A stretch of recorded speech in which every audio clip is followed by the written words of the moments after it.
I think it goes to community, or all comes back to community. So at the outset of this project, we could not have anticipated who would want to write, of course, it's a difficult political climate, it has been for years, and who, especially graduate student parents, would want to publish on their experience, which might be unlike, a mainstream or more typical, there's no typical, but more typical graduate experience from their lived perspective.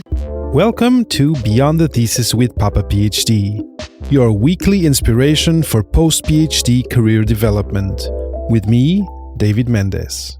Today, I have the great pleasure of having with me two brilliant minds reshaping how writing, care, and learning happen in academia.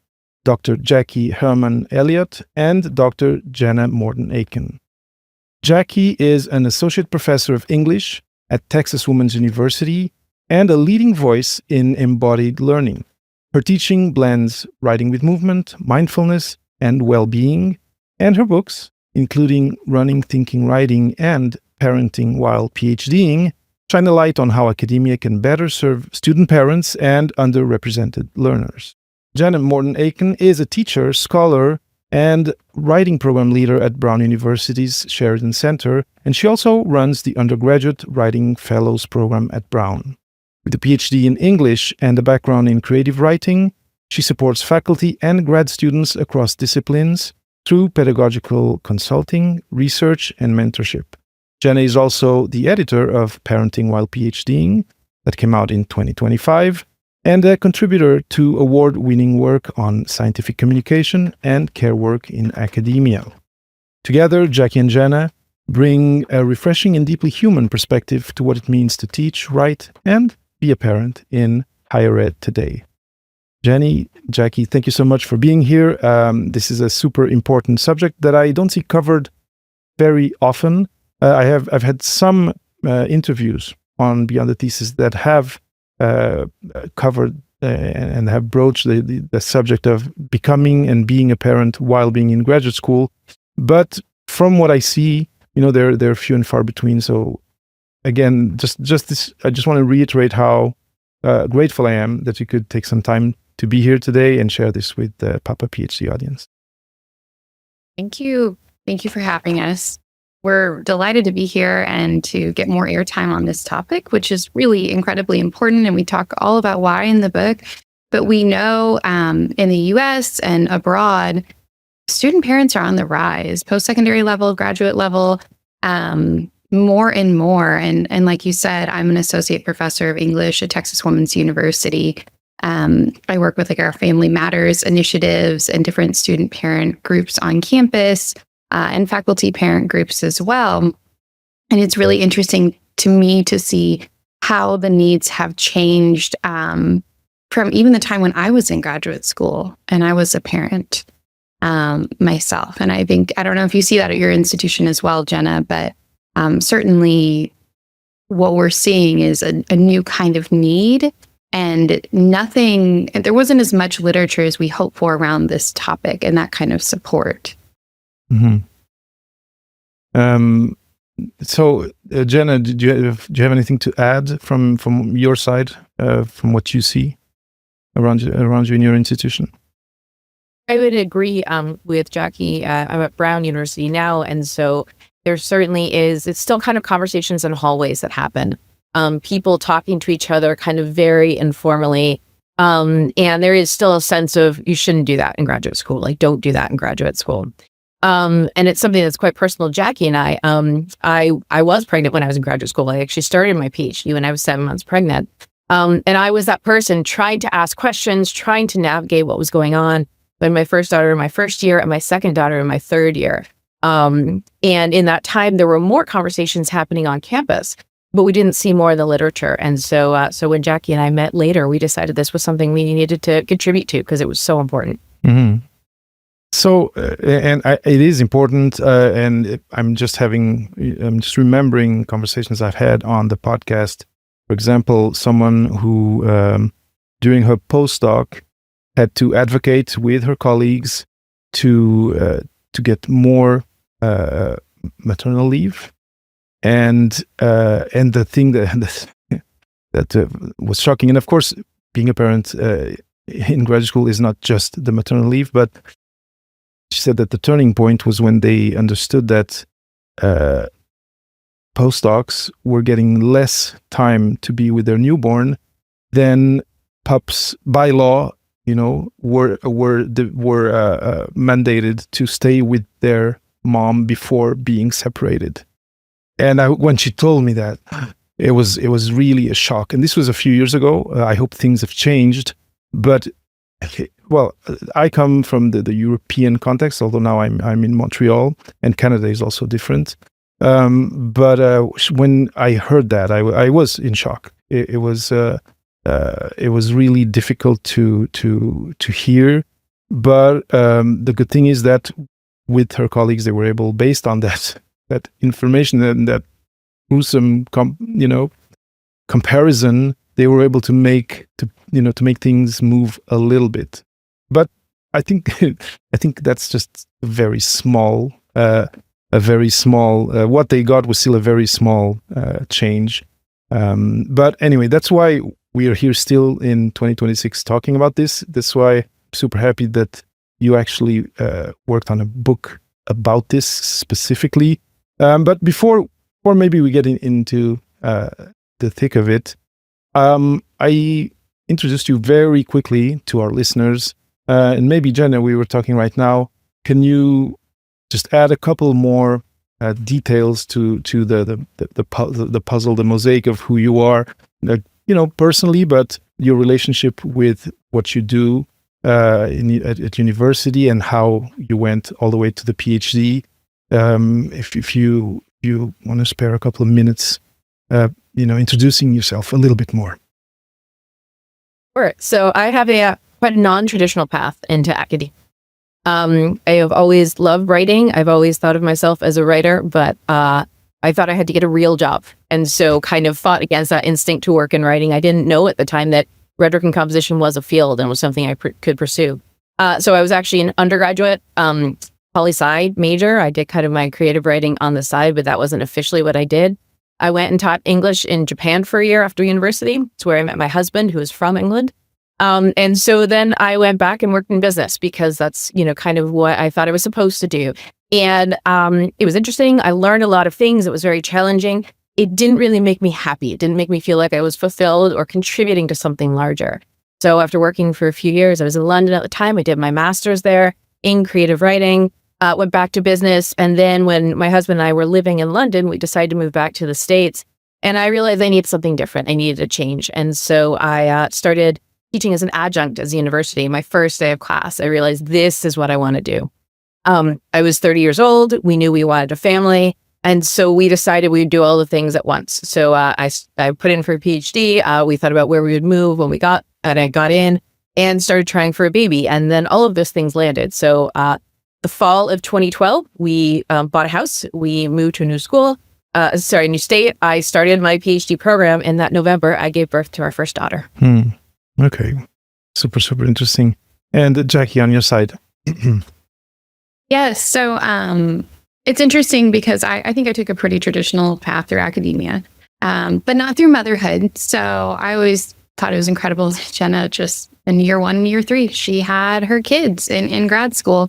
I became a mother, or we talk a little bit in the book about matrescence and the becoming of a mother or a parent. We try to be really inclusive in our terminology in the book because there's real biological data to show that the experience of becoming a parent isn't one that can be owned or experienced just by a biological parent. There are adoptive parents, there are step parents, and so on.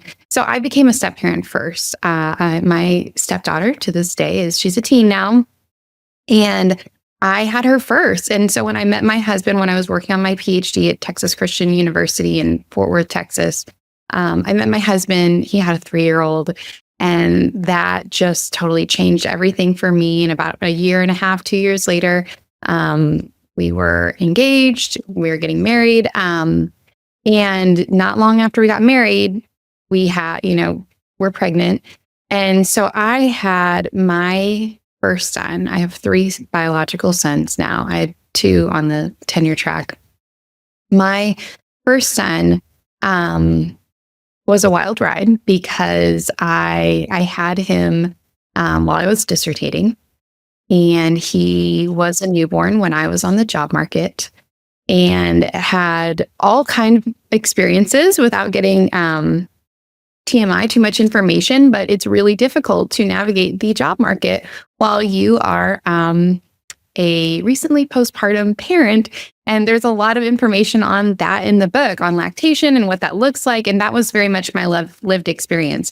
The other but empowering story I like to tell sometimes is that I was trying to decide, do I go on the job market this year and we don't try for a kid? But there's some advantages to having that flexible schedule in graduate school when you want to start trying for kids. And I remember sitting in my dissertation director's office, and I told her, I want to be done in 4 years. I can do this. I can crank out this dissertation. And she looked at me real hard. She gave me a long, hard look, and she said, I think you should take a 5th year. I think you'll be better prepared for the market.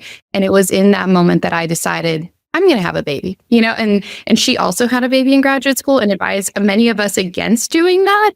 So I kind of went against advice, but I also think that's one of the strong themes in this collection that we're so proud of is it's all about advice narratives. Every chapter is an advice narrative, and you take the advice that serves you.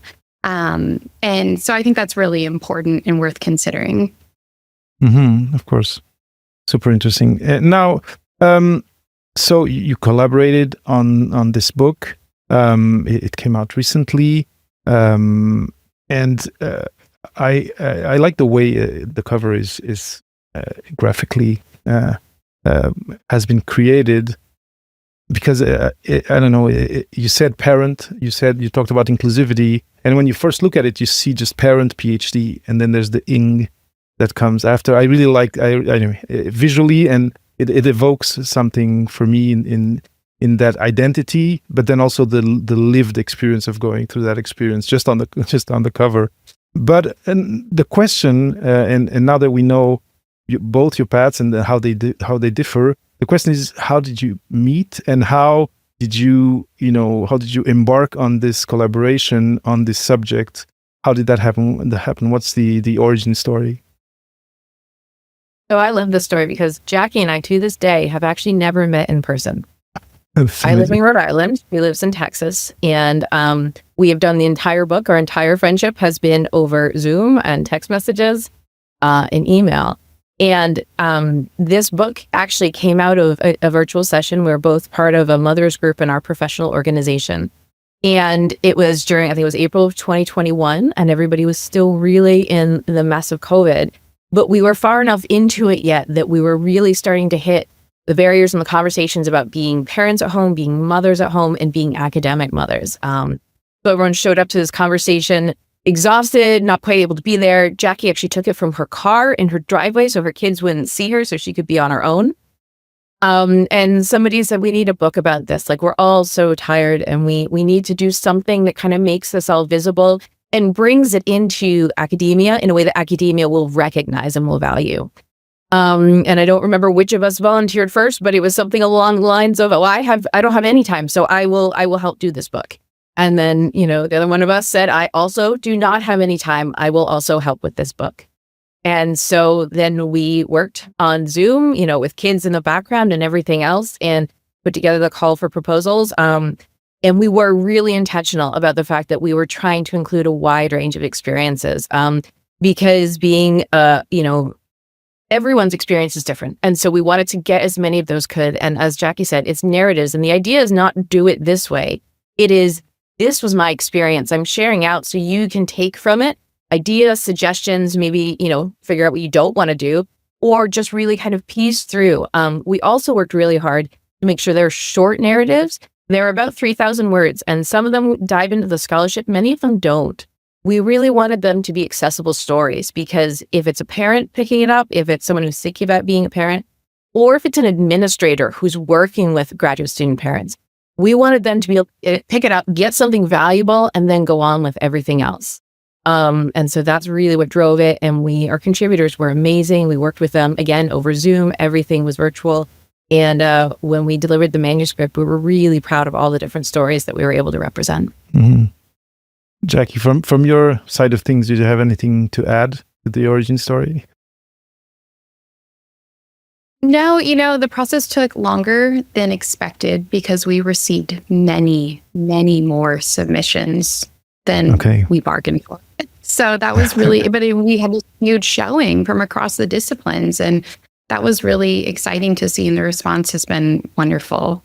I think we're happy to fill a void that existed for so long, because so many books, are Mama PhD, Professor Mommy, and again, they're not the most inclusive, and they really cater to a traditional faculty member on the tenure track.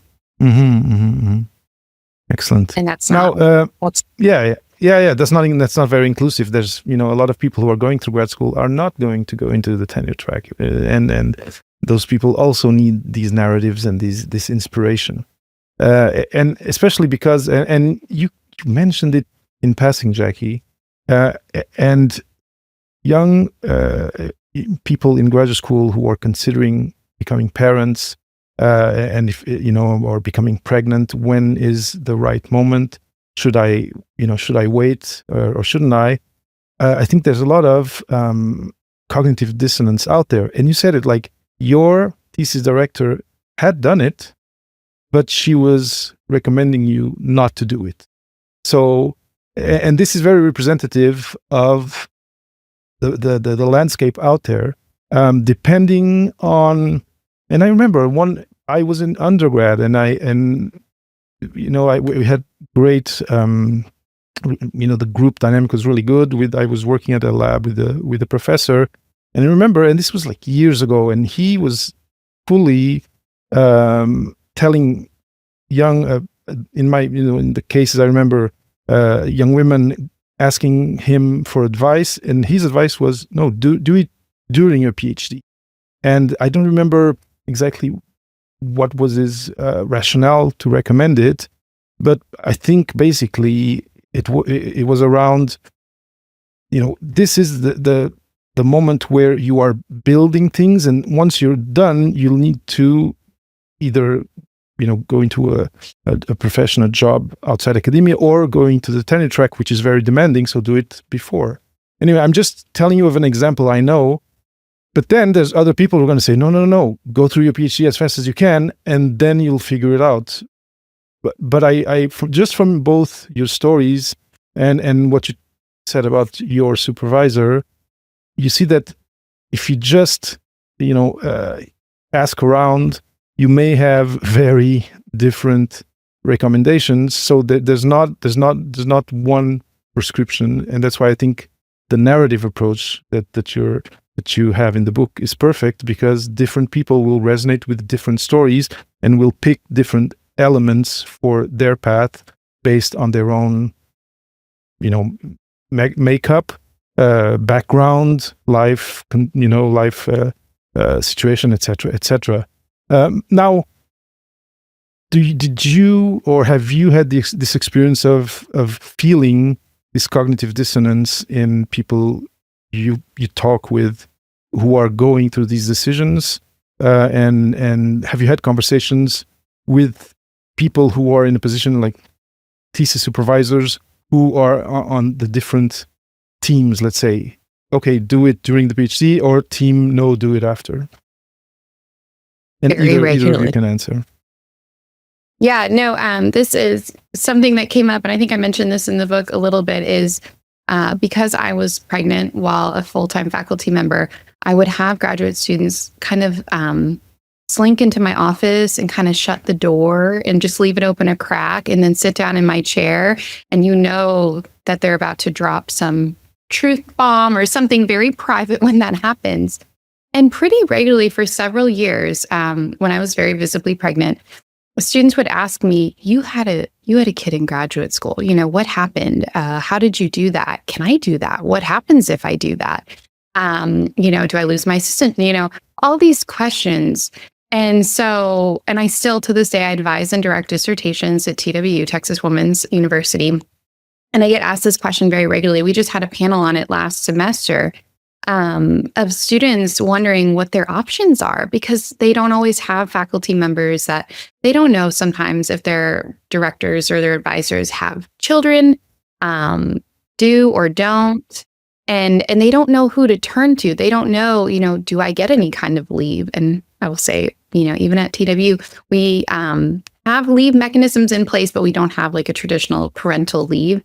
Do I get leave? Who will cover my classes? What happens if I have, because you can't control, obviously, when you're going to have a child. Sometimes it just happens, or our timelines shift, and that doesn't necessarily neatly align with dissertation defense date, our exams.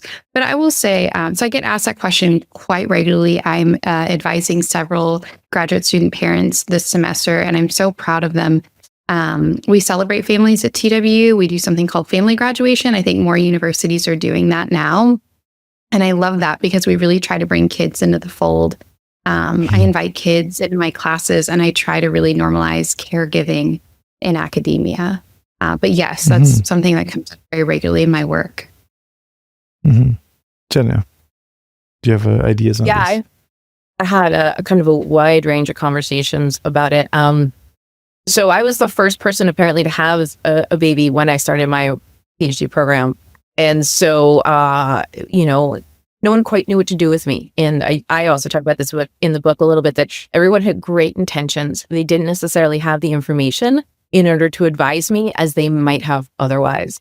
For example, when I had my second daughter, it was in April, and she was born April 15th. So I knew I wouldn't make it through the end of the semester.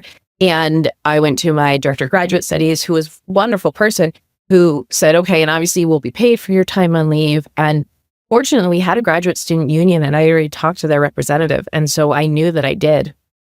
But to some extent, especially, you're a graduate student, you're aware of the power dynamics. And even with a very supportive, responsive director of graduate studies, I was still very nervous to speak up and say, actually, I think I get leave and all these other things. And she had no idea.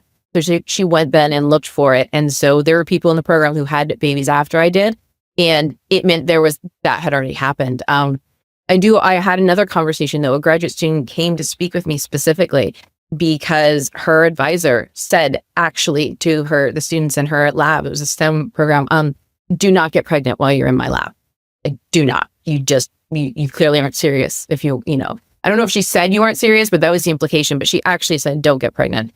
And so this graduate student had heard about me and came and was like, so what do I do?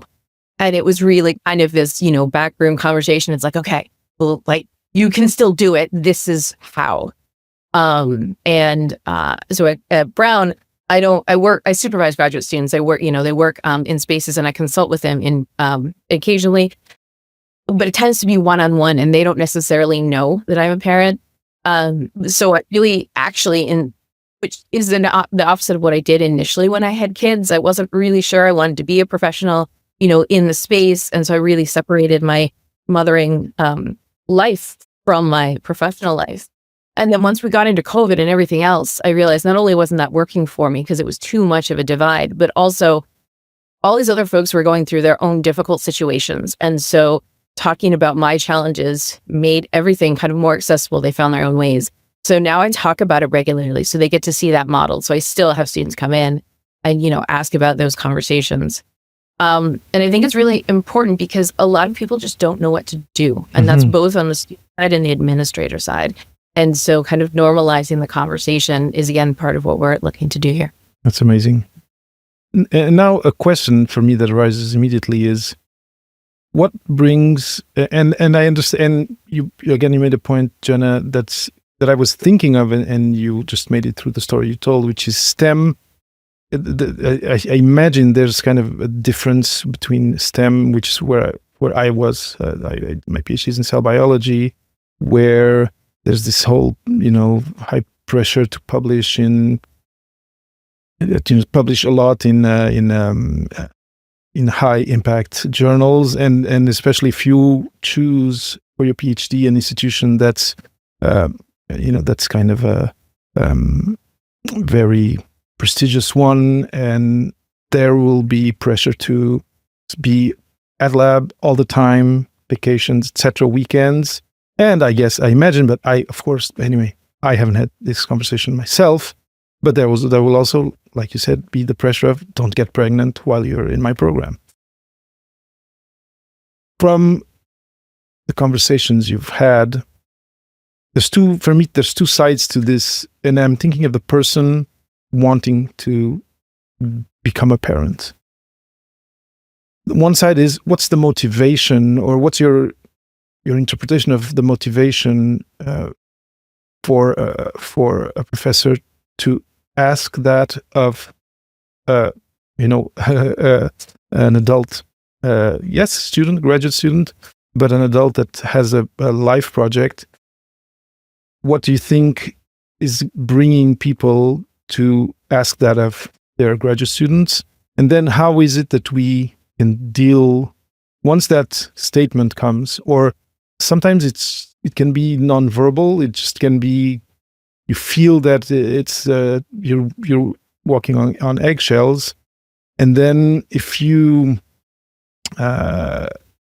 for any reason, if you have difficulty just being assertive or advocating for yourself against a higher hierarchical person, how do you deal with that to still be able to be true to your life projects and your values, etc.? So I would say that's a real theme throughout almost all of the chapters, actually, even if we take the STEM component out, in part because it seems like the machine of academia has just simply intensified in the last, handful of years. And so even folks who don't need to be in the lab, they're still having that pressure to put the hours in to kind of show up. And so that really comes up, that theme of kind of how do we speak up? How do we navigate? When is it safe to speak up? Because sometimes it simply isn't safe. So we had some folks who talk in the book about hiding pregnancies. One of the other things there were two other chapters. One is about she was a STEM graduate student who wanted a baby. She had trouble getting pregnant. She was so excited. She was working at the lab with chemicals. And so then what was she supposed to do? And she didn't want to be perceived as weak or not committed. And so she pushed through, and looking back now, realizes the price she paid and how much she wishes she could have spoken up more at the time.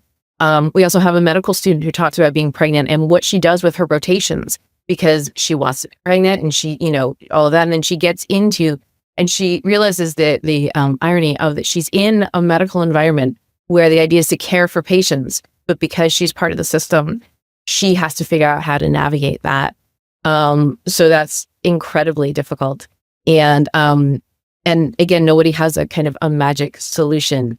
Part of it really seems to be figuring out who are the safe people, kind of, talking through things and figuring out where can you do things. The interesting part for me is that graduate student parents are incredibly committed and focused. We have to get it done. You cannot negotiate with a baby who needs to be fed. You cannot negotiate with daycare. If you don't have daycare, you're piecing things together.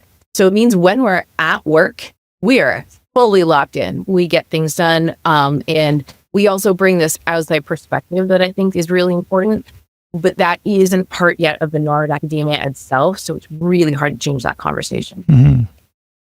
Now, Jackie, so we've been talking about this in a very, general manner. Now, you talked about it in the beginning, and in the book you mentioned it, and these stories need to resonate with different populations. Be it BIPOC, disabled, anyway, many. So university and graduate school is a very diverse universe.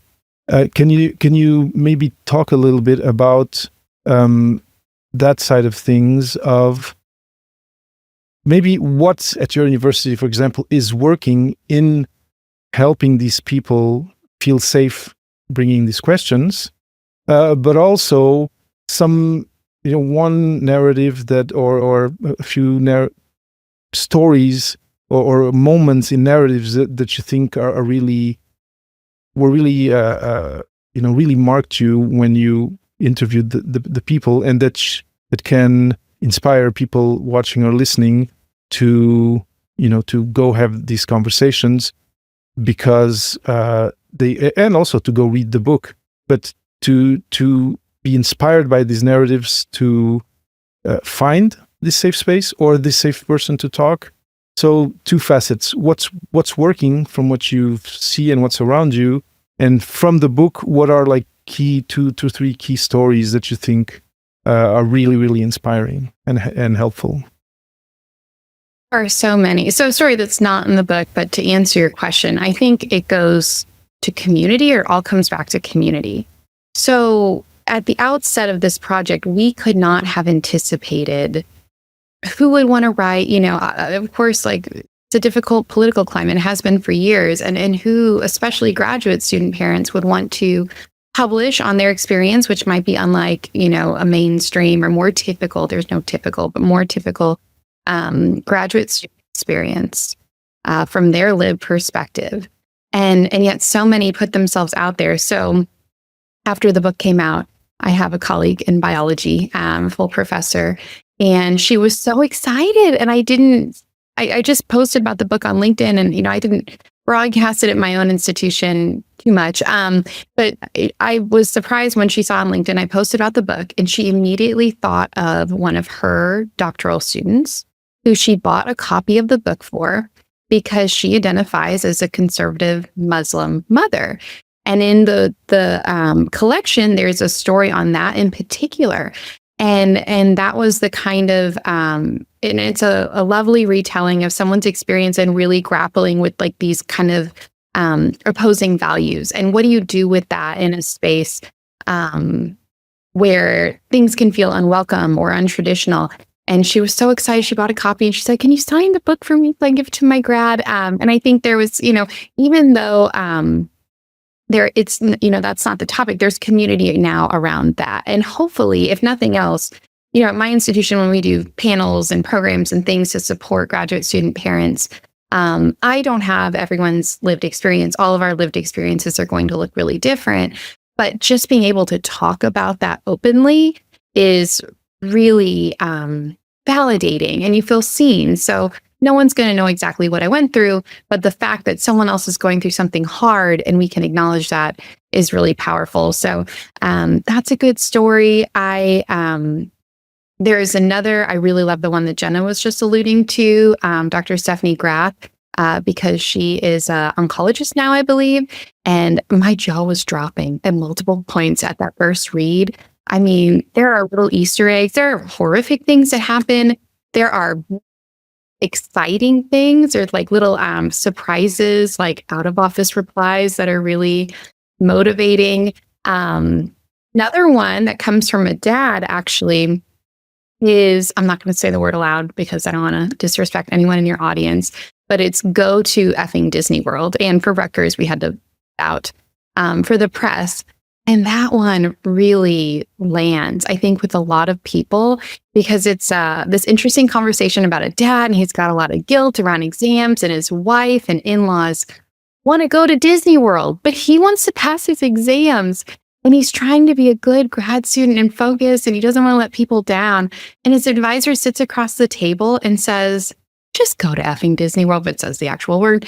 And it's just like there's comedic relief at different points. And you're like, yeah, we like graduate school isn't everything. And so to the last question too, I was thinking as Jenna was answering, that we see in graduate school really brilliant people who are so smart and so like locked and loaded, hyper focused on this one very niche thing that, is going to be their area of study. That also means we can lose touch with reality, or like you need to go to Disney World, right? And make memories with your 3-year-old and your in-laws sometimes. And that's life. And I think it takes us out of the PhD or out of the master's program and gives us a really useful perspective on reality. So there are so many I love, but those are just a few that come to mind. Yeah. And those are great. And I want to commend the diversity of stories in the book, from I mentioned BIPOC. There's people who are like distant students who have, that are studying graduate school, not in person with a child. Anyway, it's really you said inclusive right at the beginning of the interview, and that's really it's a through line, in all the book, just based on the diversity of stories that you share there, and it's amazing to see, and I think it's important because, again, like we were saying, not all stories resonate with everyone, but with all that you have here, there's going to be a story that's going to help you who are listening now. It's in there for sure. Now, maybe taking a step back and going back to a more, a wider view of all of this. Thinking of the people I've known when I was in graduate school, thinking of my experience becoming a parent at, as a father, but after graduate school already, at my first job, and having weird experiences, even just trying to get paternal leave, which we can ask here in Canada. I think one of the issues that people deal with is fear, right? People who, like you were saying, see the door of the professor and wonder, should I broach this, or am I going to shoot myself in the foot? And the fear, I imagine, it can take different tones. It can be fear of, falling down off the horse and then not being able to pick up once, especially if you're the mother, and if you're breastfeeding, etc. And there's going to be, and I'm thinking of STEM because that's what I'm used to, but you're not going to be able to do experiments for a little while, and then am I going to be able to pick up the speed and then X months later? So there's that fear. There can also simply be fear of disappointing your supervisor, who you probably admire, or your mentor. Also, depending, fear of losing funding, or just having to quit for some reason, and a lot of this is based on the unknowns of not knowing how the person in front of you, but also the institution, will react to this. Especially, like Jenna, you were saying, you were the first one in your program, so you didn't know, and actually you did the right thing, which was to also gather information on your side. But dealing with this fear, and you've already, of course, mentioned some of it: getting community, finding safe people to converse with, safe spaces. But when people read your book, is one of the things you expect to tone down the fear, and of course I think it is, but can you distill some common aspects to all these narratives that if you share them to the audience now who are listening or watching, may already help them be a little bit less afraid of just talking about their plans of becoming parents with someone in their institution? Maybe it's not going to be, the first one is not going to be your supervisor, but how do we deal with the fear that blocks us from even having that first conversation? Good question.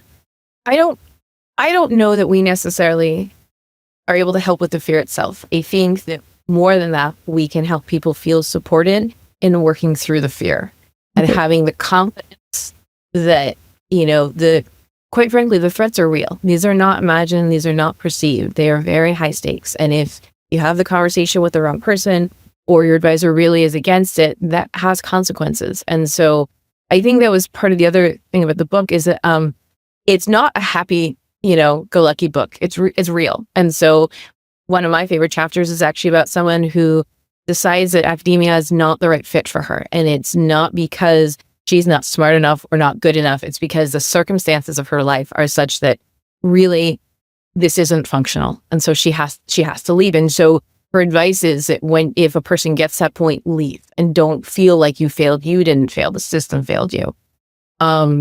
So I think it's about recognizing it and kind of validating that fear, and saying you're not alone in it. And I think also one takeaway from the book might be that you can do it. You decide what the it is. That might be academia, that might be traditional, it may not be, but you can do it, whatever it is. think about what the it is, and then find ways to kind of to achieve that, even if the system is telling you otherwise. Mm-hmm.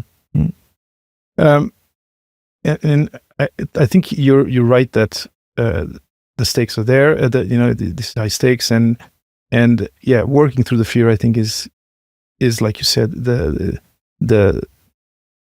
path to follow, because you need to be careful. Now, this makes me want to talk about something that comes at the end of the book, which is the Jenna's self-preservation toolkit. Yeah. Are these tools that help you move through the fear? Go forward step by step through this fear to be able to get the answers that you need. Yes. So, and that was part of the other thing too, was that, we can talk about ideas, and that's wonderful. And those are great starting points. But for some people, you just need a thing. Like, where do I start? How do I, especially as parents, we are all exhausted all of the time. And as graduate students, we're, exhausting our cognitive abilities in that way. So you get home and you're like, functionally, what do I do? And so these were the things that I had investigated and, tried to figure out what works for me. And I don't always do them all. Like, my husband and I went for a stupid mindfulness walk today because we know that going for that walk is good for both of us, but we don't always get to go do it. And so part of it is about those small things. And I as I say in the chapter, feel kind of vulnerable sharing that out. Like, who talks about what kind of dry shampoo they use? But also normalizing that that's part of the conversation too. Like, practically speaking, how do you survive? How do you do the things you have to do as a person, in addition to as a parent and a graduate student? So that was kind of funny. And Jackie and I went back and forth on that, just in terms of what it was. It's very unusual for a book to have that. But I wanted people to have that starting point. And again, to kind of normalize the conversation so they can talk about these different things. And because so much about the book is about conversation and asking questions, that this then gave them a set of tools to start that. Amazing.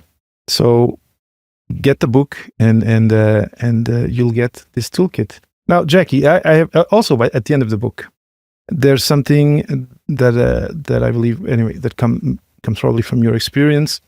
And we've been talking a lot, and I always focus a lot on graduate students, because there's this power balance there, that you depend on the institution, on the supervisor, to get this degree that then will move you forward.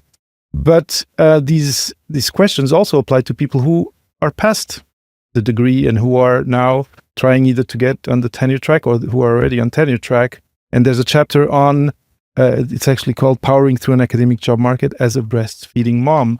How does all of this, Jackie, apply to actually when you're trying to build your career as an academic, and maybe also you're getting signals that maybe you should wait, maybe first get your career and then think about building a family. What was your experience there, and maybe talk to us a little bit about this chapter?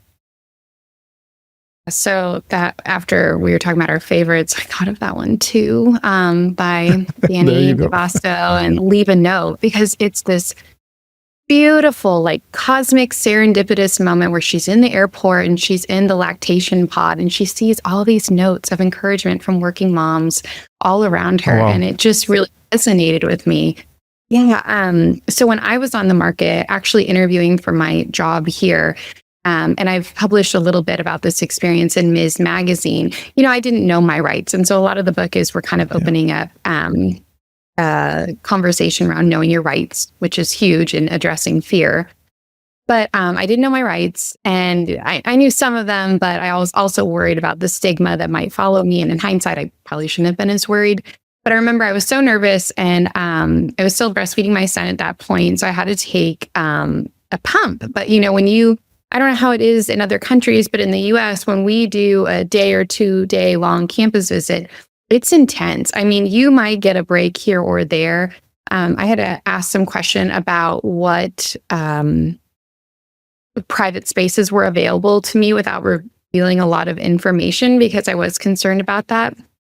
And I remember there was a harrowing moment where like halfway through the day, I finally got a 15-minute break. And so I brought like a manual hand pump to try and, relieve some stress that I was feeling.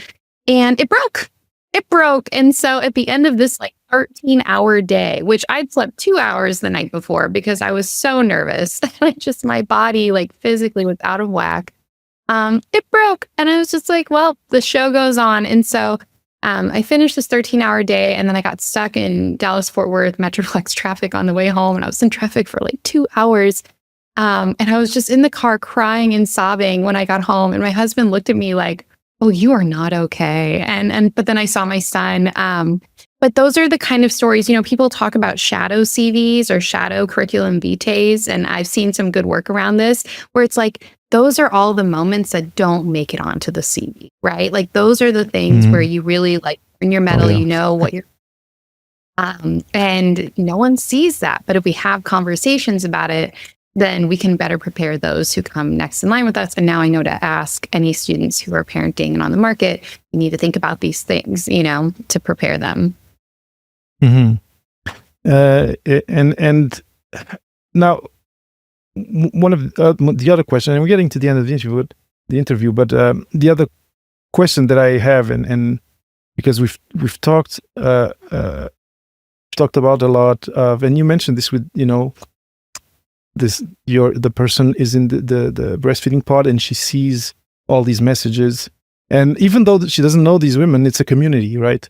The fact that you understand that you're not alone dealing with this helps you already take these steps forward to through the fear to feel that at least your question is not selfish, it's not irrelevant, it's not I don't know, it's not how can I say, anyway, there's you're entitled to having this question, and this community, the fact of having community is kind of the support that you have that can at least have you think and believe and wake up saying, I'm entitled to having this question in me and to finding an answer for it. Now, when you're a graduate student, often you come from either abroad or far away, and you don't know where to find these safe spaces or these safe people to ask these questions. In your experience, are there typically services that typically are offered at university where, if you feel that it's not safe in your close circle to broach the issue, are there types of or names of offices that typically are the right ones to go to start finding your way through this question and finding what's out there in terms of regulations, etc.? So in our syllabus, we have a policy statement that we are required to put in about legal rights of pregnant and parenting students, graduate, undergrad, and the other. And so hopefully there's something to that effect in everyone's syllabus that if you're in a class and you're not sure, you can consult with that. You can also look into the Office of Civility or any student life offices and just wander into those places, and someone will point you to the resource you need. On my campus, if someone were to do that, they would probably get pointed to one of two places, either our CARE office, and more universities have these kind of programs. CARE stands for Campus Alliance for Resource Education. And we talk about things like in the past, we've had C-Campus grants to fund childcare. We have a Bezos Academy that's opening up. We do emergency aid for parents who need it and maybe can't make ends meet. We have free groceries every month. So someone would probably be pointed in that direction for resource education, or again, to know their rights. Or most universities here have an Office of General Counsel or legal aid that you can go and have a consultation for free with someone who has a legal background and can advise you correctly. And then, of course, campus psychology and counseling centers can kind of walk you through your rights. And then for faculty, we usually have a faculty ombudsperson, so that you can talk with that person. And that person's also oftentimes available to graduate teaching assistants because they qualify as faculty at many institutions. On your side, Jenna, does it look the same? I'm saying I don't think I've heard of the number of resources Jackie just talked about. That was a lot. That was amazing. That was a lot. We're a women's institution, so we think about this. Yeah. No, I think that's wonderful. I want to actually add on something she talked about in terms of where graduate students qualify. And so that's the other really tricky thing is that, for example, I talked about the graduate student union. It was for teaching associates. So, assistants. So if you don't have a TA-ship, you don't necessarily get coverage there. And so that's something else is figuring out because graduate students are in this very weird legal space where they're not full-time employees, but they're not really students. And so it also means that intentionally or otherwise, there often aren't actually benefits or coverage options for graduate students. So I would say, if there is a graduate student association, go there. Certainly, if there's a union, go there. Women's centers often can at least, start that conversation when you're in the right place. And it's hard to know. We have a few chapters that talk about a really great institutional system that is set up and different departments that are really ready to think through this. But then there are other institutions where there is nothing. And when they try and build something, the institution really pushes back against that. But I would say looking for student associations, looking for support centers, those are probably good starting points. Amazing. Makes sense. Yeah, of course, university is a women's university. So it totally makes sense that it's a very rich offer that you have. Thank you, Jenna. Thank you, Jackie. And anyway, one thing that came to mind as you were talking, of course, is the more organic one of if you're on campus and you see someone with a child on a stroller or whatever, and you feel that's a graduate student or a student too, just talk to them and just organically try to understand and how they're dealing with it. That could be a safe path to follow if it happens.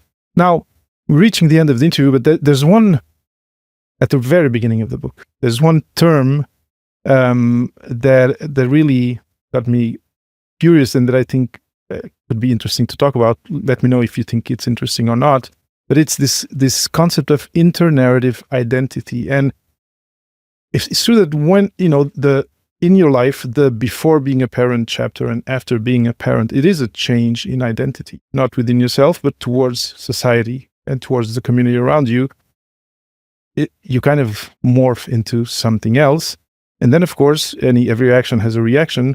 Society around you reacts a certain way. And then we've already talked about the fact that academia reacts different ways, depending on many things, to this idea that you have burgeoning in you that you want to become a parent. Would it be interesting in this last few minutes to talk about this concept of inter-narrative identity theory and how it applies to all we've been talking about during this interview?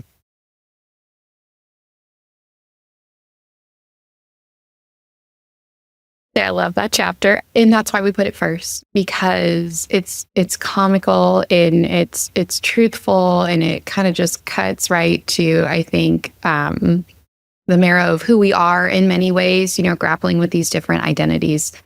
And narratives are important too. And again, that's why we like the advice narrative, is because there's a lot of power in storytelling, obviously, and a lot of connection that comes from that. But the stories we tell us ourselves are often dangerous and toxic, right? And so, a lot of people are familiar with Brene Brown's work and asking yourself that question of what is the story I'm telling myself right now? And is it actually true?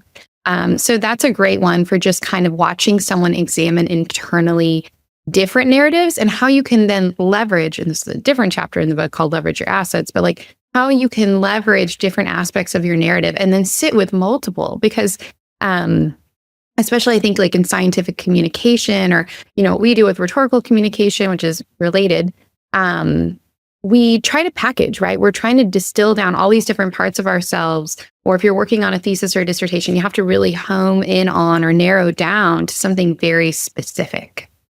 And I think that's at the heart of all these different stories, and kind of opens it up. It's almost like the bud and the blossom of okay, you're going to sit with all these different stories and they're all coming for you, but here's just one, and how one person grabs it. And you see that as a theme throughout the chapters. And Jenna, any reflections on this the idea of internarrative identity and dealing with this issue of becoming a parent in academia, but in graduate school too. Yeah, I think the major takeaway from that chapter, but also in all of it, is that you don't have to choose.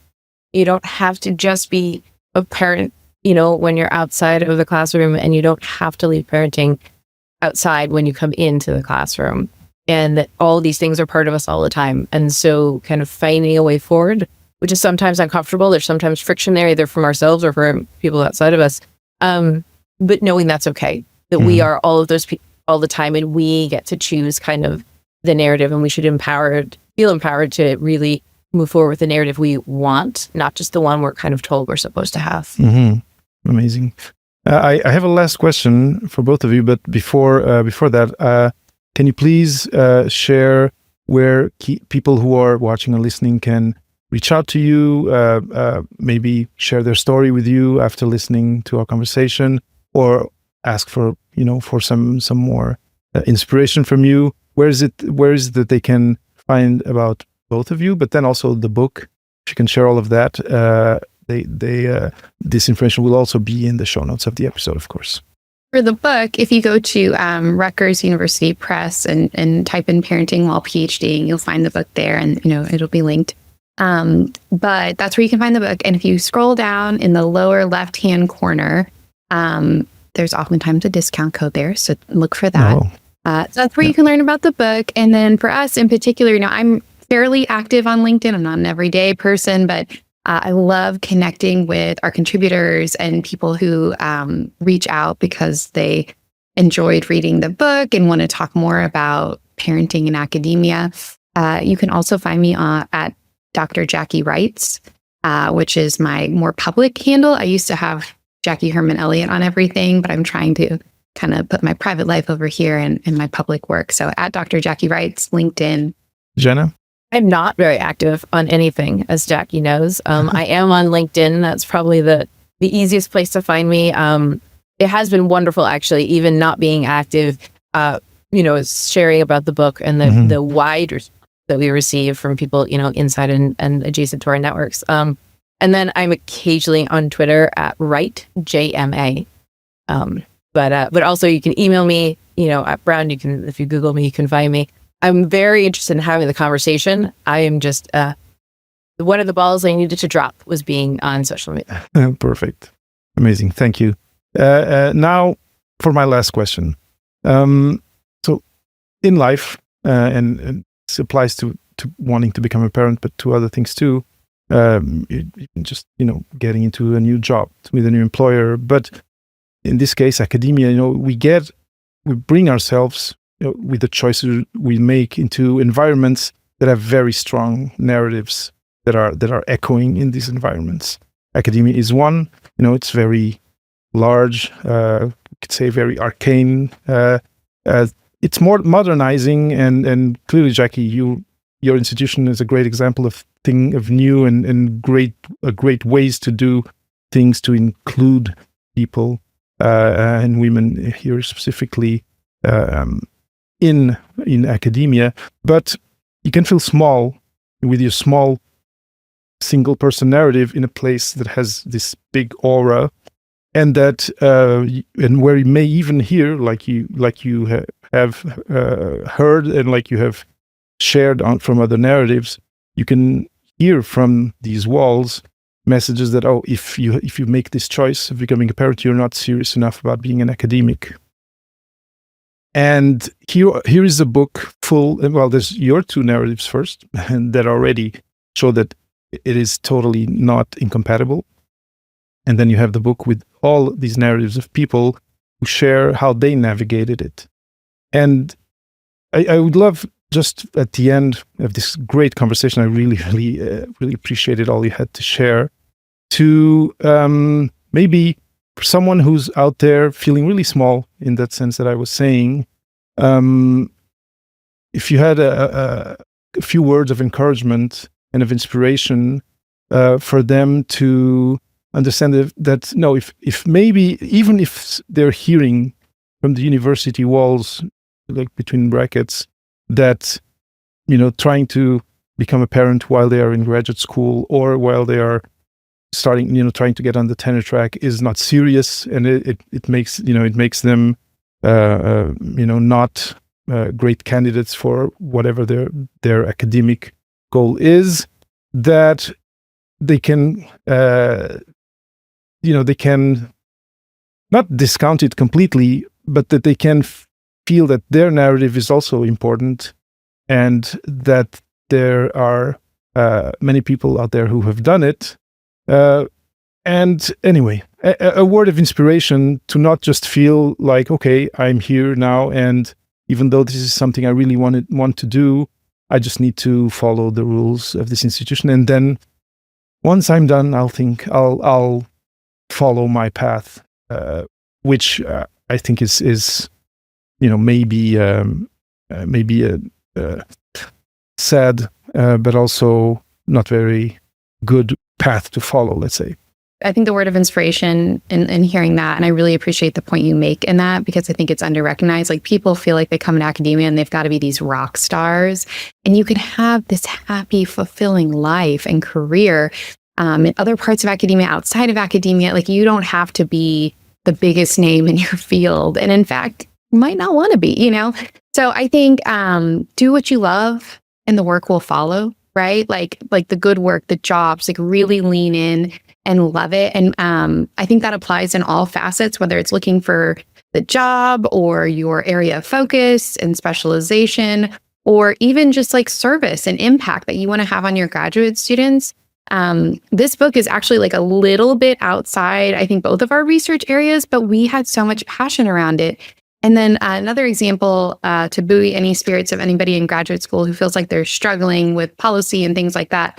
When I was in graduate school, there was no graduate health insurance for PhD, thesis students, anything like that. And my husband, being a public school educator in Texas, I mean, we could not have afforded to have a baby on this health insurance. And so for several years, I just watched and I asked questions whenever I had like an audience with like our dean or department chairs or like associate vice provost. I got to know through different graduate level work or graduate assistant work. And I kept asking, I was like, why don't we? Because when I was at Iowa State University, we did. And why don't we have it? This is pretty common. A lot of Big 12 institutions. Are we the only Big 12 institution that doesn't have health insurance for graduate students? And then I slowly kind of found my way onto the Graduate Student Senate and kept asking those questions. And in my 4th out of 5 years of graduate study at Texas Christian University, I served as president, and I worked really hard to get insurance, health insurance for graduate students. And then in my 5th year, I had my baby on that insurance, and it covered so much. So that's my story of like, if a little old me can do it, you can do it too. You got to find what you love, and the work will follow. And just like paying attention and knowing who to ask and being in the room, that's all huge. But find what you're passionate about. And for me, that was that question when I was in graduate school, and now it's supporting parenting and PhDing students. So do what you love, and the work will find you. It'll follow, and it'll be good. Yeah, I agree with that. I also want to say that like Jackie is a rock star unto herself. So you also don't have to feel like you have to go and like join the Senate and everything else. I think actually just being there changes the institution. Even if you just show up, people just aren't paying attention. They don't realize it. I feel like a lot of these systems and what can feel like neglect or even, a barrier, people just haven't thought about it. These institutions are archaic in many ways. And so the habits we have of how we move through the space and what gets covered and what doesn't, a lot of times nobody's thought about it. It's just what happened before.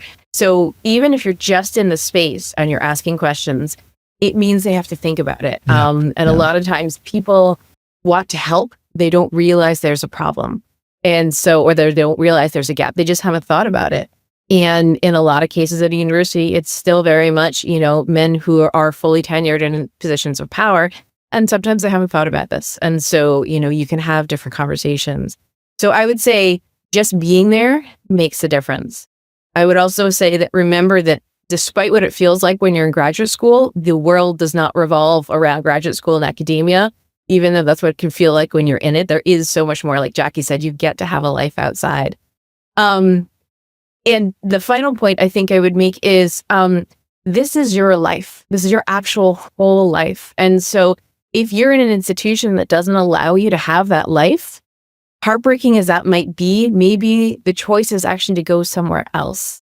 And that, like, our dreams change as we get older, and values and everything else. But you don't have to stick with it if it's breaking you.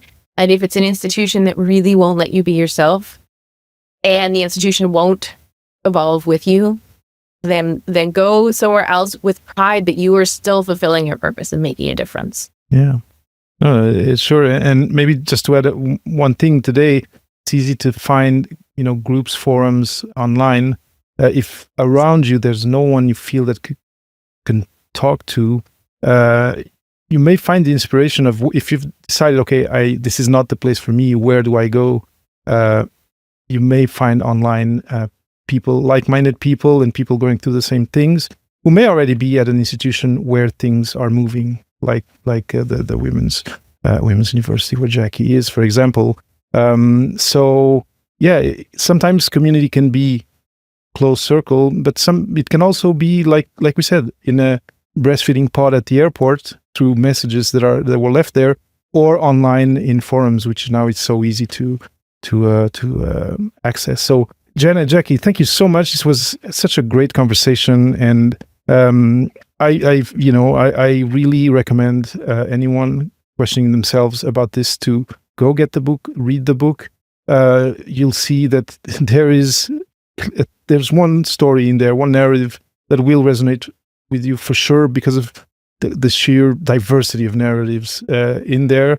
And once you have read, heard, I don't know if there's an audiobook or if there will be, but once you've heard a story of someone who resembles you somehow, or who you identify with, and who had a same problem that you're going through, and they share how they did it, it will help you, and it will inspire you. Maybe not the whole story, but elements of it will inspire you to move forward. And I think it's a great thing you've done of putting this together. I think it's important that this conversation echoes more and more, and I'm glad to be one of these echoes on this great universe of podcasts out there. But at least in these academic ones, to be able to have this conversation with the both of you, I'm really, really grateful. Thank you so much for having been here today. Thank you, David, for making this conversation possible and helping us rewrite the narrative. Beyond the Thesis with Papa PhD is produced by me, David Mendes. If you enjoy the show and want more of my work, please support the show on Patreon. Just go to patreon.com/Papa PhD and choose a tier. And if you just want to buy me a coffee, you can easily do it at buymeacoffee.com/Papa PhD. I'm David Mendes. See you soon.